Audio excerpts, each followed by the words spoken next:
Magandang umaga po sa inyo lahat. Ako po si Onesiman, kanyang asawa. Masasabi ko sa asawa ko, siya ay isang mapagmahal na asawa, responsable, at higit sa lahat, siya ay makadiyos.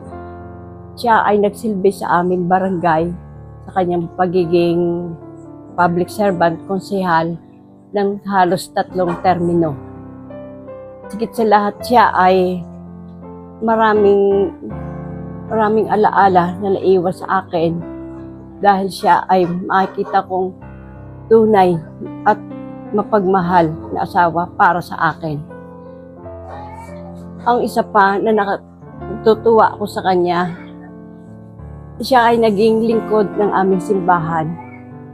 Naging lay minister siya sa ilang taon. Naging parish head namin sa pamilya community sa aming parokya, sa aming parish. Natutuwa ako dahil sa ang ginugol niyang oras sa kanyang dito sa mundo ay ang maglingkod sa simbahan. Meron din kaming naging sa Prekaina. Nakakapagturo din kami sa Prekaina, kami 2 mag-asawa. Malimit siya, pipilit siya sumimba tuwing araw ng linggo. Kaya lamang nung nakaraang nung linggo, hindi na niya talaga nakaya. At yun ang kinalulugod niya, na makita niya kami lahat ay sama-sama nagsisimba na kaming pamilya. Ngunit siya ay butihing ama. Talaga siya ay istrikto sa kanyang mga anak. Yan naman naging bunga nito. Hindi kami nahirapang magpalaki sa aming mga anak sapagkat nasubaybayan niya ito na husto. Sinasabi niya sa kanyang mga anak kung ano ang tama at kung anong mali. At laging sinasabi niya, tayo ay magsimba tuwing araw ng linggo dahil yun ang pinakamabisang paraan ng panalangin. Sama-samang panalangin na mag-anak. Kami naging malapit din siya sa aming mga kasama sa pamilya community. Hindi niya ito pinabayaan, gusto niya talagang maglingkod. Ngunit dumating ang sandali na talagang kami ay nalungkot. Dinamayan siya ng lahat ng aming miyembro. Naroon ang mga prayers na kanilang ibinigay. Naging kapatid na niya ang mga kasama namin sa aming organisasyon. Dumating po ang sandali ng malungkot na pangyayari sa aming buhay. Noong July 11, 2023, na-stroke siya. Masakit. Nalagaan namin siya, nakarecover siya. Kaya nung siya mag-birthday noong June 10, 2024, sinabi niya sa lahat ng kanyang mga kaibigan, kamag-anak, kapatid, na kung pwede sila ay dumalo na dahil ito na ang huling birthday niya. Na hindi namin inaasahan na magkakatotoo pala ang lahat ng ito. Hindi lang ito ang mas masakit na pangyayari sa amin.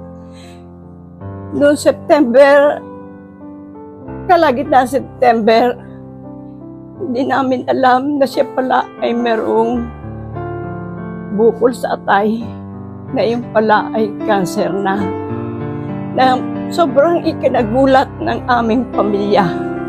Ang hirap na kanyang naramdaman sa pagkakataong ito, hindi namin kaya. Doon, sinuportahan namin siya. Kung ano ang kanyang gusto, siya namin ginawa. Ngunit kahit anong aming gawin, hindi na siya nakasurvive dahil ito pala ay ang bilis. Naramdaman namin ang sakit na kanyang dinanas. Napakasakit. Nung iuwi namin siya noong Sabado, November 10, nagdatingan ang lahat ng kanyang mga kapatid, ang aking mga kapatid. Sama-sama kami dito sa tahanan ito. Nagpapasalamat kami doon sa oras na yon na kami lahat ay magkakasama. Ngunit naandun pa rin ang sakit na kanyang nararamdaman. Noong araw ng noong hapon, naka-attend pa siya ng birthday sa Jollibee ng kanyang isang apo. Nakakayat pa siya sa second floor.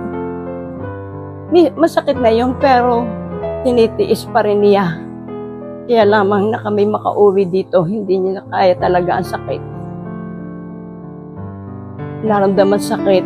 Kaya, nung kinabukasan, nagdatingan naman sa kanya, dumalaw sa kanya, ang mga miyembro ng aming pamilya, ng pamilya community, na aliw siya. Nagkaroon ng masayang sama-sama. Pero maramdaman pa rin sa kanya ang hirap ng kanyang dinaranas. Nang araw na yon, punta na kami uli sa ospital. Upang siya ay maginhawahan sa kanyang pakiramdam.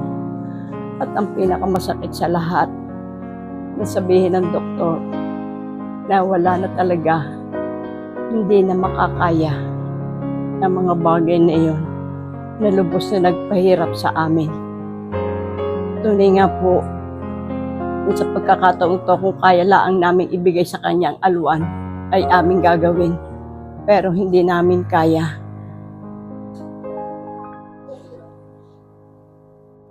Lubos ang aming pasasalamat sa na aking pamilya, sa lahat na nakikiramay at tumulong sa amin, sa aking mga kapatid, mga bayaw, mga hipag.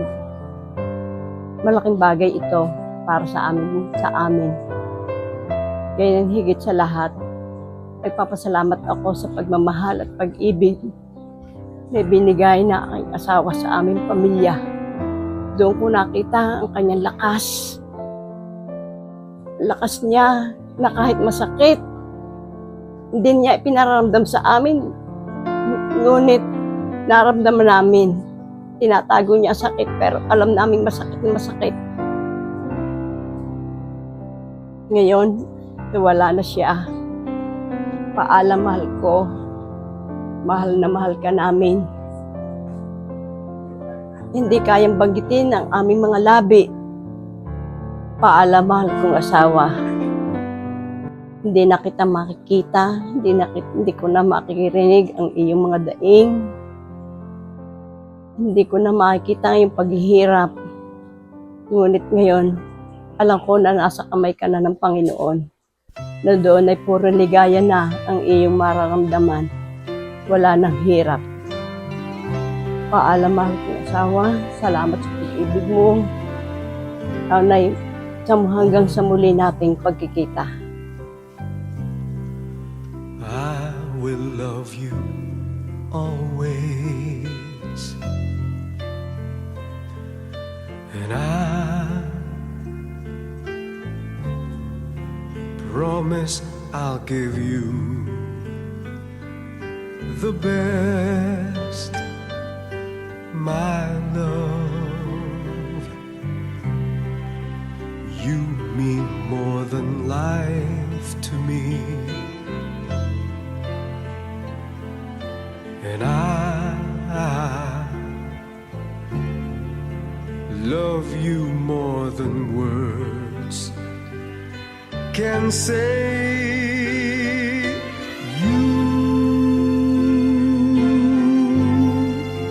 You'll be the only one that I love for always, forever to cherish. I want you close to me.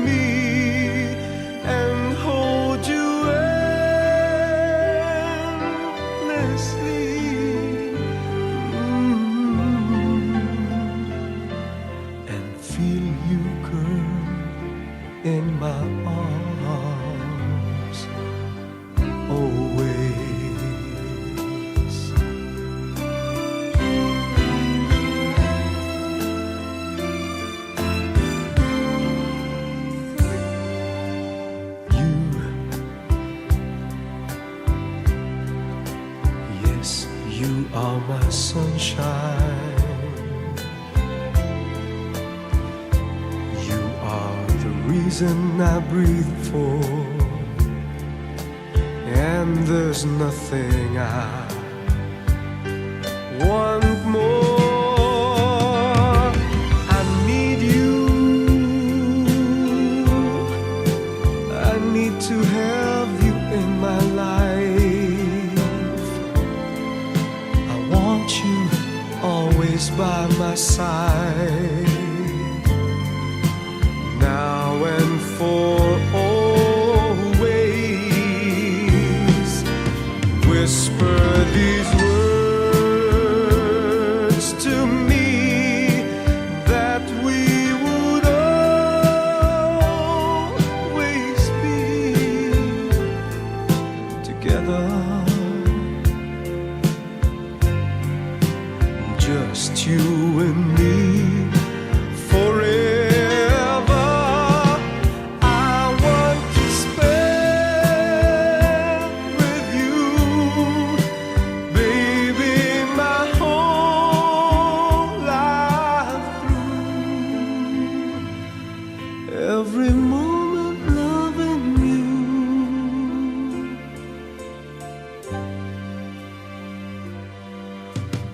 Always.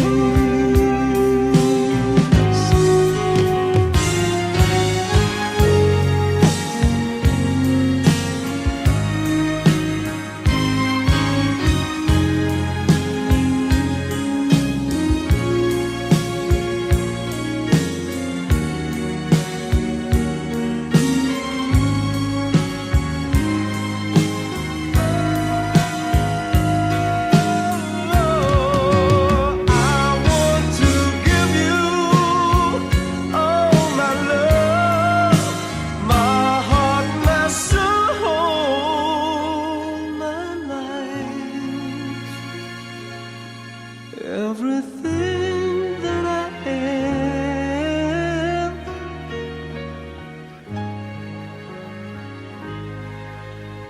always.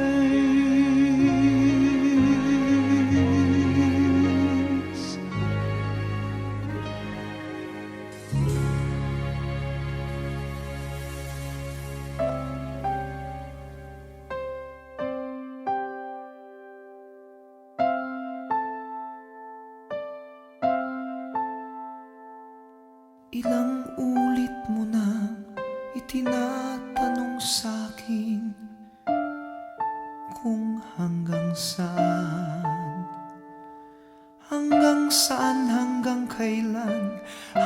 kailan magtatagal ang aking pagmamahal, hanggang may himig pa akong naririnig dito sa ating daigdig, hanggang may musika akong tinataglay, kita'y iniibig.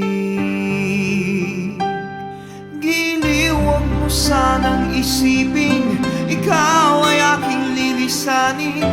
Di ko magagawang lumayo sa iyong piling, at nais kong malaman mo kung gaano kita kamahal.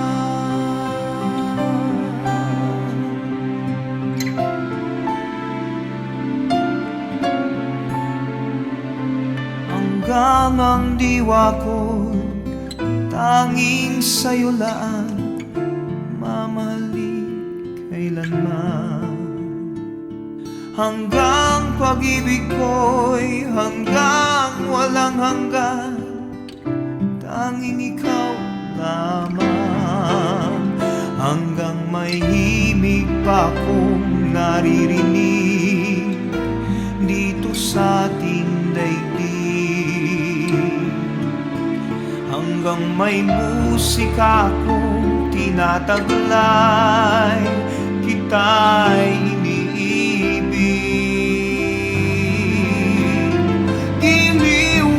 sanang isipin ikaw ay aking lilisanin.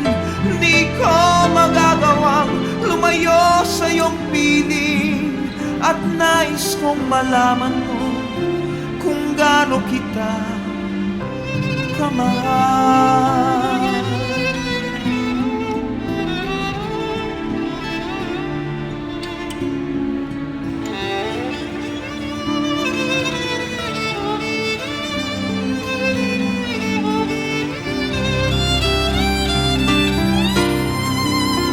Hanggang may puso akong marunong magmahal, na ang sinisigaw ay lagi ng ikaw. Hanggang saan, hanggang kailan kitang mahal, hanggang ang buhay ko'y kunin ng may kapal. Giliw, huwag mo sanang isipin ikaw ay aking lilisanin. Di ko magagawang lumayo sa iyong piling, hanggang may pag-ibig laging isisigaw, tanging ikaw. Hanggang may pag-ibig laging isisigaw, tanging ikaw.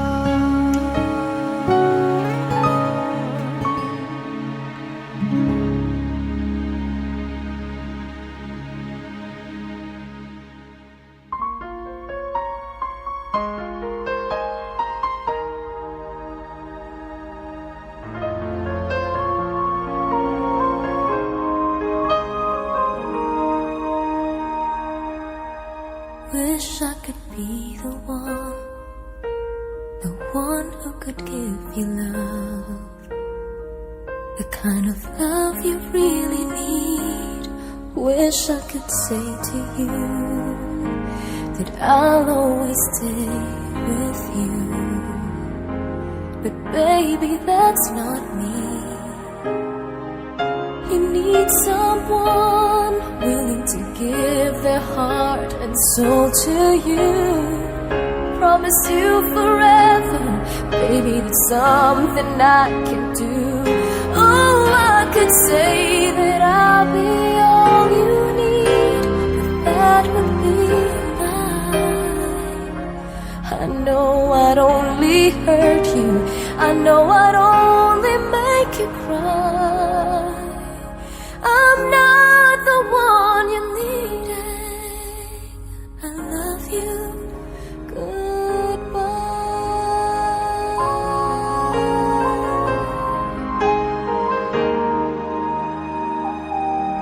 I hope someday you can find some way to understand. I'm only doing this for you. I don't really wanna go, but deep in my heart I know this is the kindest thing to do. You'll find someone who'll be the one that I could never be, who'll give you something better than the love you find with me. Oh, I could say that I'll be all you need, but that would be a crime. I know I'd only hurt you, I know